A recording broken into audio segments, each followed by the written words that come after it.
Your life is not frozen because heaven said no. Your life feels delayed because right now you may not be ready to carry what you keep asking for.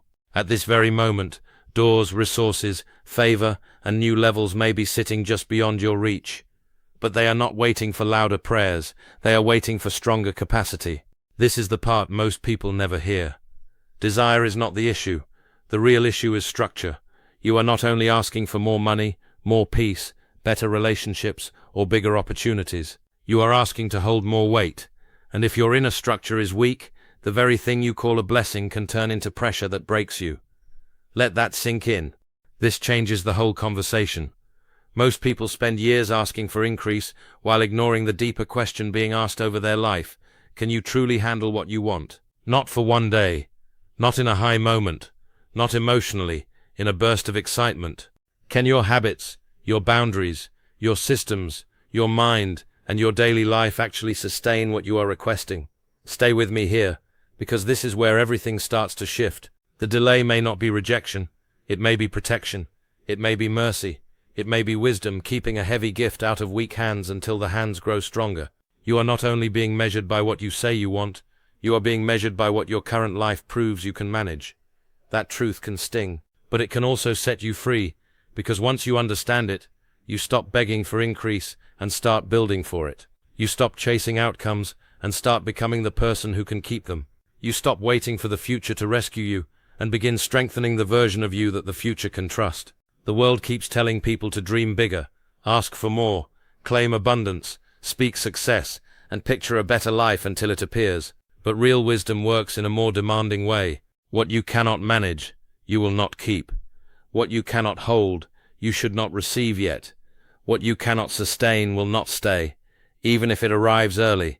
That is not cruelty, it is protection. Increase without structure is not favor, it is damage wearing a beautiful face.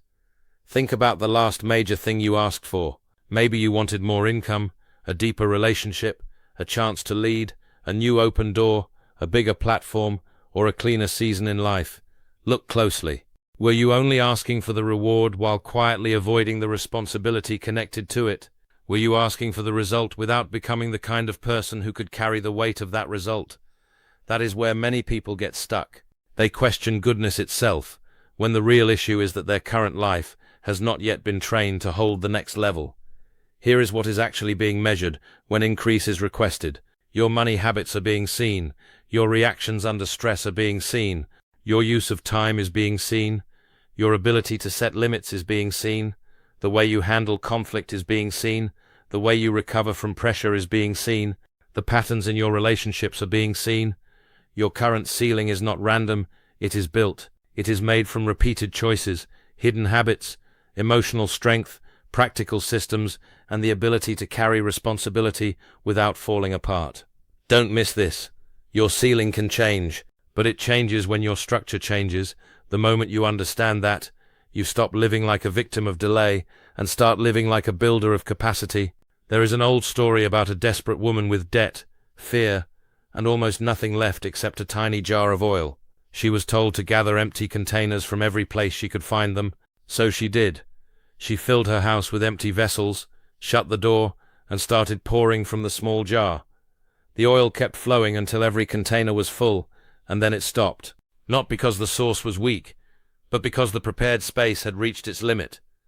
That picture explains more about increase than many people realize. Provision often matches prepared capacity. The flow was shaped by the vessel. If there had been more room, there would have been more oil. Think about that for your own life. Maybe the issue is not that there is no supply. Maybe the issue is that your current container is too small for what you keep asking to receive. People pray for abundance while keeping systems built for survival. They ask for financial freedom while living with money habits built for chaos. They ask for strong love while carrying emotional patterns built for hurt and confusion. They ask for bigger opportunity while living with weak focus, poor follow-through, and no room in their schedule. Then they wonder why nothing changes. But the flow usually meets the container. If your financial vessel leaks, more money will not heal the leak. If your emotional vessel cracks, more love will not fix the crack. If your work vessel is disorganized, more opportunity will not bring peace. It will bring overload. Watch this closely. The answer is not only to ask harder, The answer is to build better. Build a life that can hold what you say you want. Build routines that support peace. Build money habits that respect resources. Build emotional steadiness that can support connection. Build discipline that can carry open doors. The prepared life becomes the place where increase can safely land. Every gift comes with weight. Every next level brings pressure. Every increase adds responsibility, even when it first looks beautiful. People often think they are asking for a reward, but many times they are really asking to carry more. More money means more decisions. More influence means more accountability. More success means more eyes on you. More love means more responsibility, patience, sacrifice, and maturity. More leadership means more pressure when things go wrong. If that weight crushes you, then what looked like a blessing becomes a burden. This is why readiness is not proven by excitement. It is proven by how you handle the smaller weight already in your life. Look at your current load. How do you carry it? Do you panic fast? Do you avoid hard choices? Do you delay what must be done? Do you break under stress? Do you run from responsibility and still ask for bigger opportunities? That gap matters. A person who cannot manage a small financial emergency is not ready for a massive financial assignment.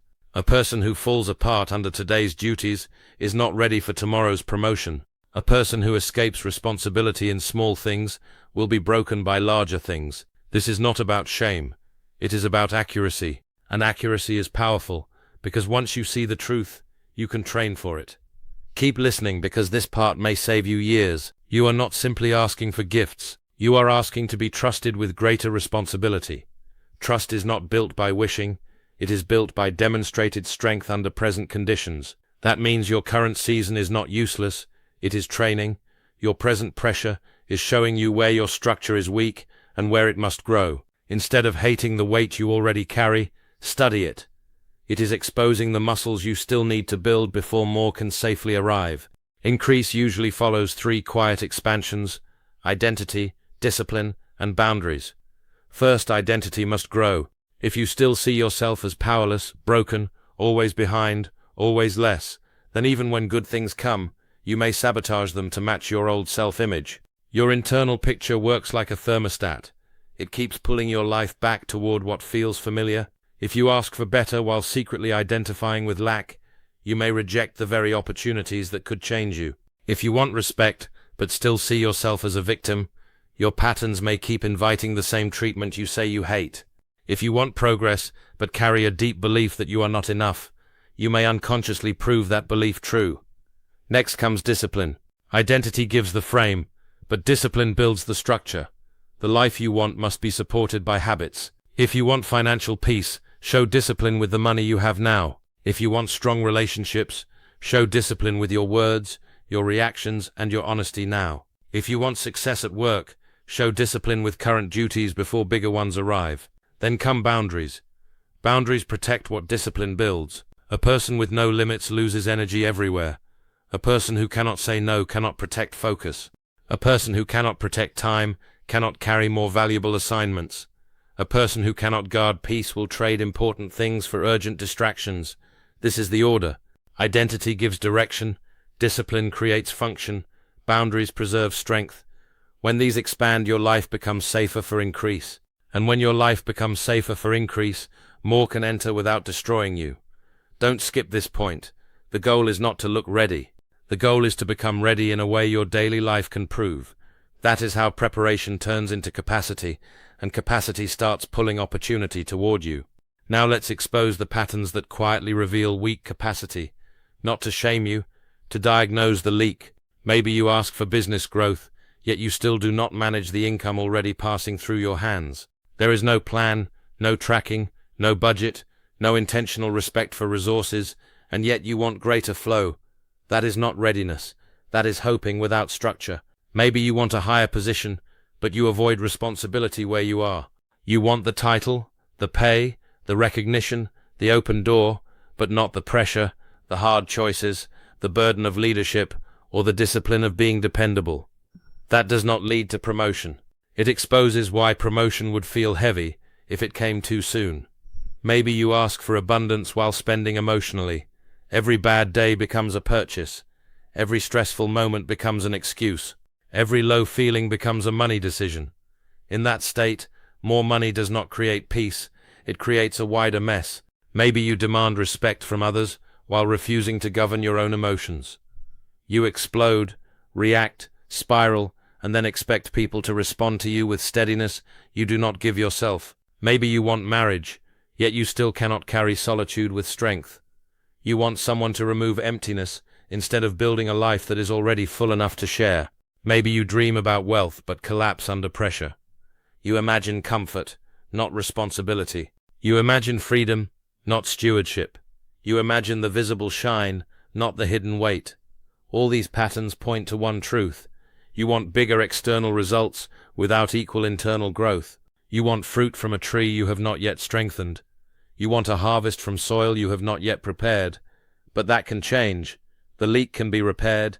The structure can be rebuilt. Capacity is not fixed. It is trained. Here is the blueprint that makes this practical. First, set one clear boundary in an area where you currently have none. Make it measurable. Make it real. Make it non-negotiable. Maybe you stop checking your phone after a certain hour. Maybe you stop overspending in one category. Maybe you protect one day, one evening, or one block of time every week. That single boundary becomes proof that you can govern yourself. Second, remove one source of chaos every week. 1. Not 10.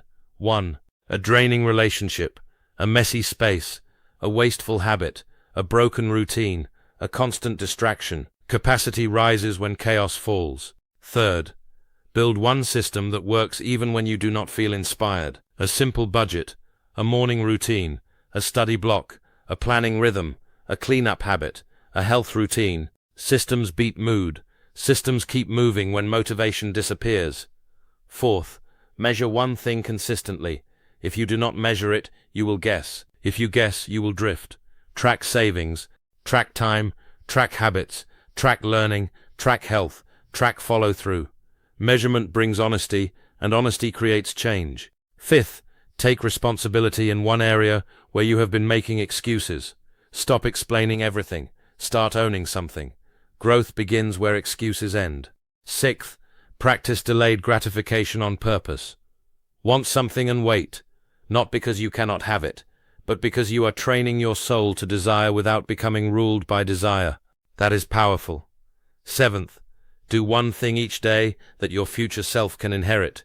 Learn something, save something, build something, repair something, create something, prepare something. Invest in the version of you who will need strength later. These steps are simple on purpose. Do not make them fancy. Do not hide from them behind theory. Use them. What changes your life is not inspiration alone. It is repeated structure. People stay trapped because of a few familiar excuses. The first one sounds spiritual but keeps them powerless. I am ready, but increase is being kept from me. That feels comforting because it removes responsibility. But readiness is not proven by desire, vision, or strong emotion. It is proven by demonstrated ability under present conditions. If your current life is unmanaged, then your next level would likely be unmanaged too. The second excuse is just as common. Once I get more, then I will become disciplined. Once the bigger paycheck arrives, I will budget. Once the opportunity comes, I will organize my time. Once the relationship appears, I will become emotionally steady. But that is backward. Discipline before increase. Structure before expansion. Stewardship before multiplication. The third excuse says, I am too overwhelmed right now to build capacity. I am too tired to create systems, too stressed to regulate emotion, too busy to manage time well, too broke to learn how to handle money. But the season of pressure is exactly where capacity must be built. Strength does not appear after the load. Strength grows under the load. Don't skip this part. This may be the sentence someone needs today. Your current season is not only something to survive, it is something to train in. Heaven does not simply respond to wanting. It responds to stewardship. It responds to evidence. It responds to the kind of preparation that shows you can carry what you seek without collapsing under it. Once you accept that, your energy changes. You stop asking only, why not yet? And begin asking, what must I strengthen now? That question is far more powerful. It puts tools in your hands. It gives direction to your discomfort. It turns delay into training, and training into momentum. When capacity starts matching calling, life begins to feel different in ways that are both quiet and dramatic. Opportunities start appearing without desperate chasing. People begin to trust you with more because your present life has shown that you do not waste what enters your hands. Pressure that once felt unbearable starts feeling manageable. Decisions that used to confuse you become clearer because your inner world is less noisy. Money stops acting like a mystery and starts responding to your direction. Instead of wondering where everything went, you tell it where to go. Instead of money controlling your mood, your values start guiding your money. Instead of panic, there is clarity. Instead of constant reaction, there is order. Relationships change too. You stop attracting only what matches your wounds and start aligning with what matches your standards. People who feed on your weakness lose access when your boundaries become real. People who respect your growth can finally find room in your life. Your environment begins to mirror your internal order. Problems do not vanish, but they stop feeling like proof that life is against you. They become situations to handle, lessons to use, decisions to make. Peace starts replacing the endless chase, not because you gave up on more, but because you are no longer frantic. You trust your ability to build, respond, adapt, and carry. That changes everything. And here is the beautiful part. Capacity creates momentum. A small boundary creates a small win. A small win builds confidence. Confidence makes stronger discipline possible. Stronger discipline makes better results possible. Better results create more room for growth. Growth increases capacity. Capacity welcomes more opportunity. The cycle begins to work in your favor, but it begins small, quietly, daily, through repeated acts of order that look unimpressive at first and become life-changing over time. Your life is not a finished building, it is a construction site. The design for a stronger future may already be inside you, but a design means nothing if it is never built. Every boundary you set is like a wall going up. Every habit you install is like wiring being laid into place. Every system you create is like support being added under the surface. Every responsibility you stop avoiding becomes strength in the frame. Every excuse you drop clears space for structure. Every act of discipline becomes proof that you are no longer living only by mood, fear, or desire. That is why the person you are becoming matters more than the specific thing you are asking for. If you develop true capacity, blessings are no longer rare accidents. They become sustainable realities. If you develop true capacity, setbacks stop defining you because your structure can absorb shock. If you develop true capacity, you do not need to panic every time life shifts because your inner world has been trained to stand. This is the deeper treasure, not just receiving one breakthrough, but becoming the kind of person who can hold many without losing peace, clarity, or direction. So start now, not next month, not when you feel more inspired, not after life gets easier. Start with one boundary, build one system, remove one chaos source, measure one thing, own one responsibility, delay one desire, invest once today in the future version of you, then do it again tomorrow, and again after that, because the life designed for you is not built in one emotional moment. It is built through repeated decisions that make your inner world strong enough to carry what your prayers keep reaching for. Your soul holds the pattern. Your choices build the structure. Your future is not only waiting to happen, it is waiting to be sustained, and that work begins now.